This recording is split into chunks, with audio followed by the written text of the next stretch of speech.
नमस्कार दोस्तों, स्वागत है आपका हमारे YouTube चैनल और पर। देखिए, हमारा चैप्टर नंबर 11.2 शुरू होगा आज। इसमें पहला प्रश्न दिया है हमें, कौन प्रतिलोम अनुपात में है।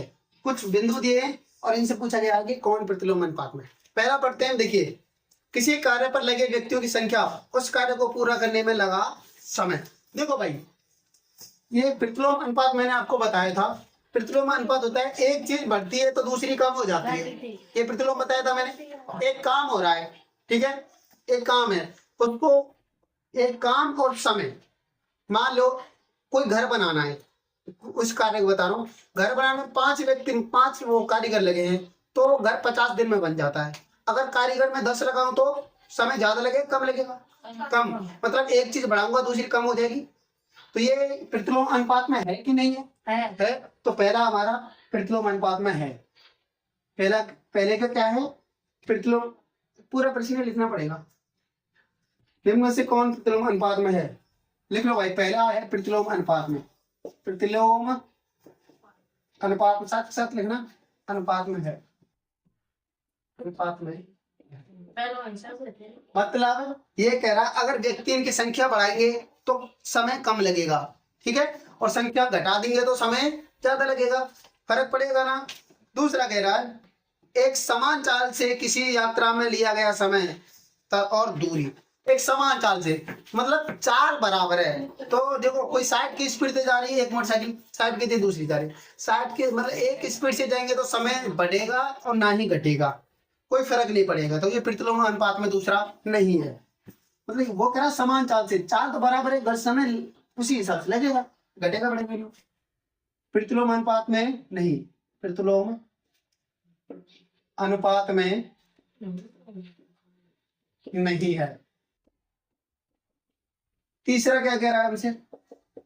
तीसरा कह रहा है हमसे, खेत की भूमि का क्षेत्रफल और काटी गई फसल, इस पर कोई फर्क नहीं पड़ता भाई। क्षेत्रफल देखो, कम क्षेत्रफल में बोएंगे तो कम ही फसल होगी। ऐसा थोड़ी कम क्षेत्रफल में बोएंगे फसल ज्यादा हो जाए, ऐसा होगा?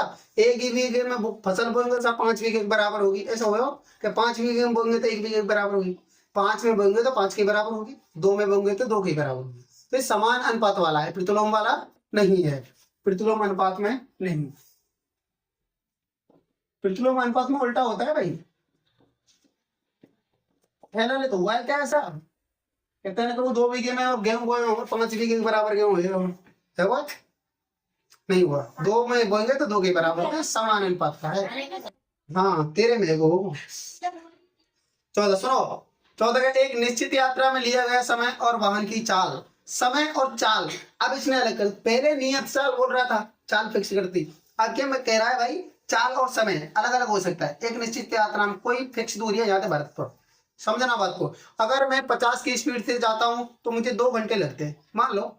कितने घंटे लगते हैं? 2 घंटे। अगर मैं 80 की स्पीड से जाऊंगा तो मुझे 1.5 घंटा ही लगता है, लगेगा ना। अगर मैं स्पीड से जाऊंगा तो समय कम लगेगा, और अगर मैं धीरे जाऊंगा तो समय ज्यादा लगेगा। उल्टा हो रहा है। स्पीड बढ़ाता हूं तो समय कम लग रहा है, स्पीड कम करता हूं तो समय ज्यादा लग रहा है। समझे? प्रतिलोम अनुपात में है, ठीक है। चौथा प्रतिलोम अनुपात में है, अनुपात में। एक पांचवा और है इसका, किसी देश की जनसंख्या और प्रति व्यक्ति भूमि का क्षेत्रफल। भाई ऐसा थोड़ी है सब, जितने ज्यादा जनसंख्या है जाएगी तो ज्यादा जमीन बट में आवेगी। ये है प्रतिलोम अनुपात। देखो भाई, अगर कम जनसंख्या होगी तो घर में ही लगाओ तुम, ये तो बहुत बड़ी बात है। घर में तुम्हारी में जैसे एक पिता के एक ही लड़का है, उसके 10 बीघा जमीन है, दूसरा पिता है उसको 5 लड़के हैं, उसकी भी 10 बीघा जमीन है, और एक को तो 10 बीघे पूरी आएगी, लेकिन अब संख्या ज्यादा आएगी, बिल्कुल जमीन कम कम बट में आएगी। मतलब अगर कम संख्या होगी तो जमीन ज्यादा, ज्यादा संख्या आएगी तो जमीन कम। यही कह रहा है भाई, किसी देश की जनसंख्या, अगर जनसंख्या कम रहेगी तो ज्यादा क्षेत्रफल बट में आएगी, भूमि ज्यादा मिलेगी। अगर जनसंख्या ज्यादा आएगी तो भूमि कम। ठीक है भाई, प्रतिलोम अनुपात में है। प्रतिलोम अनुपात में है। समझे? पहला प्रश्न खत्म। अब दूसरे प्रश्न पर चलते हैं भाई। नोट करिए इसको। देखिए भाई, हमें दूसरा प्रश्न दिया गया है, एक कुल पुरस्कार राशि है भाई, कितनी है? कुल पुरस्कार राशि है 1 लाख रुपए। समझना भाई, आप लोगों, आपने कंपटीशन भाग लिया, कुल पुरस्कार राशि कितनी है? 1 लाख। और एक व्यक्तिगत विजेता को दी जाने वाली राशि विजेताओं की संख्या के अनुक्रमानुपाती है या व्युत्क्रमानुपाती? पहले इसको समझते हैं। अनुक्रमानुपाती, इसको बोलते हैं समानुपाती। समानुपाती क्या होता है कि अगर राशि बढ़ेगी, जैसे ये तो होता है समान अनुपात वाला, अनुक्रमानुपाती, समानुपाती, ठीक है। ये व्युत्क्रमानुपाती यानी प्रतिलोम वाला। व्युत्क्रमानुपाती कौन सा होता है? ये प्रतिलोम वाला होता है, प्रतिलोम अनुपात, ठीक है। ये तो प्रतिलोम अनुपात होता है और ये होता है समानुपात, जो हमने पहले पढ़ा था, समझे? बात समझ में आई? समानुपात 11.1 में पढ़ा था, प्रतिलोम अनुपात जो भी पढ़ रहे हैं हम। ये कह रहा है भाई, आपने भाग लिया एक प्रतियोगिता में, है? आप में से जितने जीतेंगे उनको ये 1 लाख रुपए की टोटल राशि दी जाएगी। अगर एक बंदा जीतता है प्रतियोगिता में तो एक को राशि मिलेगी, 2 बंदे अगर जीतते हैं तो दोनों को ये मिल जाएगी, एक को तो पूरे 1 लाख मिल जाएंगे, 2 को कितने मिलेंगे? 50-50 हजार। 3 मिले, 3 अगर जीतते हैं तो 33-33 हजार, 4 जीते तो 25-25 हजार। समझे? तो ये प्रतिलोम अनुपात में है कि नहीं है? है भाई। विजेताओं की संख्या बढ़ेगी तो राशि घट जाएगी। समझ रहे हो ना? तो ये है, ये निकालना है हमें, ठीक है। तो ये कौन सा है? व्युत्क्रमानुपाती है पहली बात तो, है कौन सा है? व्युत्क्रमानुपाती। और मैं अब निकालूंगा भाई राशि, एक को कितनी मिल जाएगी? पूरी की पूरी, अगर एक बंदा जीतता है तो पूरी पूरी लाख मिल जाएगी, ठीक है। अगर जीतते हैं कितने? 2। तो इसमें दिया गया सर क्या उत्तर दिया? 2 को कितने कितने मिलेंगे? 50-50 हजार। 4 अगर जीतते हैं, 5 जीतते हैं, 8 जीतते हैं, 10 जीतते हैं, 12 जीतते हैं, ये मुझे ज्ञात करना है। प्रतिलोम अनुपात का मैंने आपको सूत्र बताया था, ये पहली x1y1, x2y2, x3y3, x4y4, x5y5 ऐसे है, ठीक है। जिनको नहीं दिया वहां या मैं y1, y2, y3, y4, y5, y6, y7, ठीक है भाई। ओके, अब मैंने प्रतिलोम के लिए बताया था, चूंकि x1 गुणा y1 बराबर x2 गुणा y2, ये बताया था, तुम्हें याद है? देखिए भाई, मुझे एक के लिए 1 लाख राशि है, 2 के लिए 50-50 हजार। अगर बंदे 4 हो तो कितना आएगा ये मुझे याद करना है, ठीक है। x1 y1 ये पहले वाला मान लेना, 1 गुणा y1 कितने का? 1 लाख। x2 निकाल कर इसका रहा हूं मैं, तो ये कितना है मेरा? 4। और ये कितना है? x3/3 निकाल रहा हूं, by3। ये 4 कहां जाएगा? नीचे। ये 1 गुणा 1 लाख, तो 1 ही लाख हो गया बटे 4। देखो 25 चौके 100, 25 हजार कितने की राशि? अगर 4 जीतते हैं तो प्रत्येक के बटे में कितनी कितनी आएगी राशि? 25-25 हजार। मिटा दूं ये कितना? 25 हजार। आई समझ में? अब मुझे क्या निकालना? y4, तो x1 गुणा y1 बराबर x4 गुणा y4। x1 1000, सॉरी 1, y1 क्या है? 1 लाख। x4 कितना है? 5। y4 ज्ञात करना है, 5 कहां जाएगा? नीचे। 1 लाख बटे 5, y4, 5 दूनी 10, क्या 0 बच गई? 4। कितनी राशि आ रही है? 20,000। अगर 4 बंदे जीतते हैं तो प्रत्येक के बट में राशि कितनी आ जाएगी? 20-20 हजार। आ रही समझ? अगर मान लो बंदे कितने जीतते हैं? 8 जीतते हैं।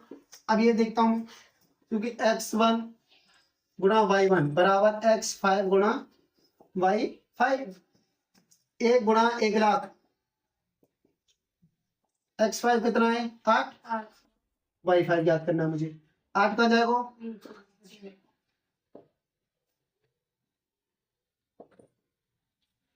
8 का बाद 1 में नहीं जा रहा, 10 में 8 एकम 8, 2 बचेंगे 20 हो जाएगा, 8 दूनी 16, 4 बचेगा 40 हो जाएगा, 8 पंजे 40, अरे 2 0 बच गए, कितने? 12,500 रुपए।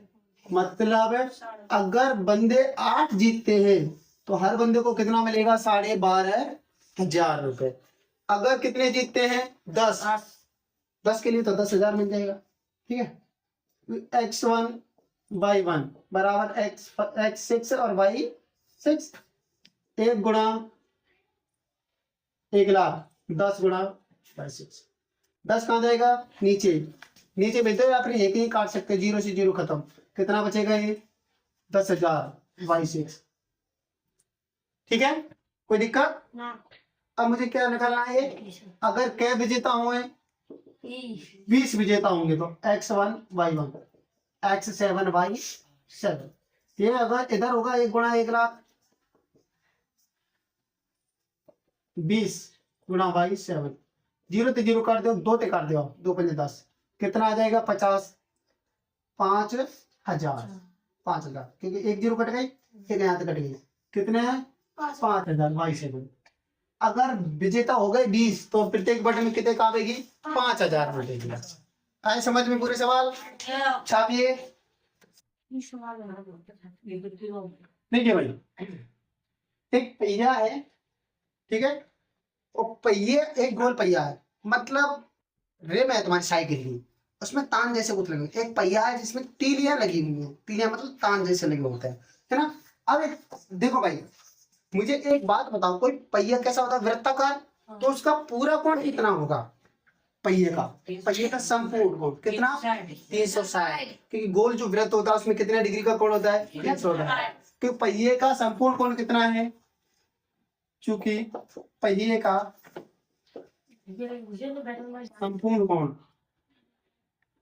संपूर्ण कोण हो गया आपका 360 डिग्री। अब भाई उसको देखो, अगर पहिए में हम एक तिली बीच में जो लगाते हैं आर पार, तो 2 भागों में टूट जाएगा, तो 180 डिग्री के हो जाएंगे। अगर मैं एक यों लगा दूं तो दो तिलियां हो जाएगी, तो ये 90 डिग्री को हो जाएंगे, मतलब तिलियों की संख्या बढ़ाऊंगा तो कोण घट जाएगा। ठीक है, पहला x1 y1 x2 y2 x3 y3 x4 y4 x5 y5। ठीक है, ये निकालना है मुझे। तो भाई जब चूंकि x1 बराबर फिक्स 4 है और y1 कितना है हमारा 90 डिग्री, ये फिक्स कर लो, इसलिए x1 गुणा y1 बराबर x2 गुणा y2 तो दे रखा है, x3 लेते, चालू कर दिए लिख यार,